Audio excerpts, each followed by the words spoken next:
Have you noticed how everything lately feels like it's about you? A message gets ignored, and it stays with you longer than it should. A tone feels slightly off, and your mind starts replaying it. Someone looks at you a certain way, and suddenly you're questioning it. Let me ask you something. When was the last time something small felt bigger than it actually was? Because this isn't just happening once, it's happening everywhere. And here's the strange part. You know it shouldn't feel this intense, but it still does. So most people ask, why am I taking everything so personally? But what if that's the wrong question? What if it's not that you're too sensitive, but that the world you're living in now is quietly making everything feel personal? Stay with me, because once you see this, you'll start noticing it everywhere. There was a time when most of your interactions were grounded, face to face, voice to voice. Context was clear. You could read tone, you could see intention, you could feel where you stood. Now, most of your interactions happen through a screen, and something important gets lost in that space. Clarity. A message with no tone can be interpreted in 10 different ways. A delayed reply can mean everything or nothing.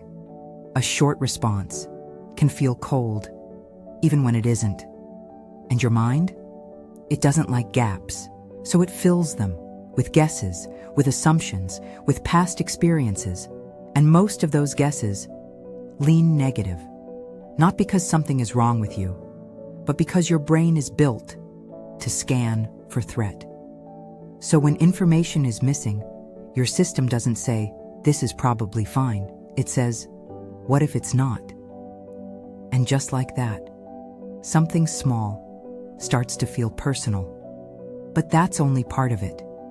Because it's not just how we communicate, it's how often we're exposed. You're not just living your life anymore.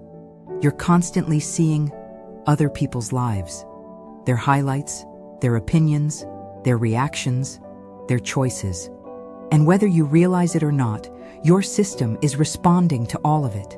A comment section becomes a room full of voices. A post becomes a reflection point. A number becomes a measure.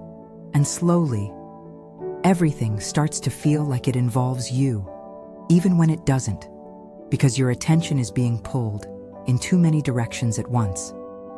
And when your attention is constantly stretched, your emotional boundaries begin to blur, so things that once would have passed by unnoticed now land. They stick, they echo. And this creates something subtle but powerful. A sense that everything means something. Everything is directed. Everything is intentional. Everything is about you. Let me ask you something again. Have you ever reacted to something and then later realized it actually had nothing to do with you? Just sit with that for a second. Because that moment, that realization, is where this whole pattern begins to unravel. Most of what you're reacting to isn't actually personal. It just feels personal. And there's a difference. Someone's short message might have nothing to do with you. Someone's silence might be about their own world. Someone's mood might not include you at all. But your system fills in the blanks based on your history, your patterns, your expectations, and before you've even realized it, you've created meaning, and meaning creates emotion, which then reinforces the idea that it must be real. But here's something important to understand. Feeling something strongly doesn't always mean it's accurate. It just means your system reacted. And when this happens repeatedly, it builds a pattern. You begin to anticipate reactions. You begin to read into things faster. You begin to carry emotional weight that was never meant for you. And over time, this becomes exhausting because you're not just living your life anymore. You're processing everything. And this is where a lot of people start to feel overwhelmed without knowing why. It's not one big thing.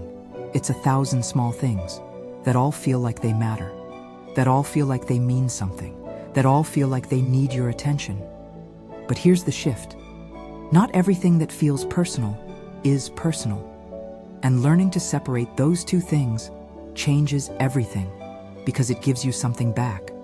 Space. Space to pause before reacting. Space to question before assuming. Space to breathe before carrying something that isn't yours. And that space is where clarity returns. You start to see things differently. Not everything needs interpretation. Not everything needs a response. Not everything needs to mean something. Some things just are. And when you begin to recognize that, you start to feel lighter because you're no longer attaching yourself to every moment. You're allowing things to pass through instead of pulling them in. And that doesn't make you distant. It makes you grounded because now you're choosing what matters, not reacting to everything that appears. And that's a very different way of moving through the world, because modern life will keep offering you moments that feel personal. But you don't have to take all of them. You can observe, you can notice, you can let things exist without turning them into something about you. And that shift restores something important, your center. Because when everything feels personal, you lose it. But when you begin to see clearly, you return to it. So the next time something feels bigger than it should, pause, just for a second, and ask yourself, is this truly about me? Or does it just feel like it is? Because that one question creates space. And in that space, you get to choose. If this resonated with you, make sure to like and subscribe so more people can find these conversations. It's free, and it really helps this channel grow. And I'd really love to hear your thoughts on this one. When was the last time something felt personal, but later you realized it actually wasn't? This has been Valkyrie. Thanks for stopping by. Until next time, be kind to yourself and others. Lanterns up, people.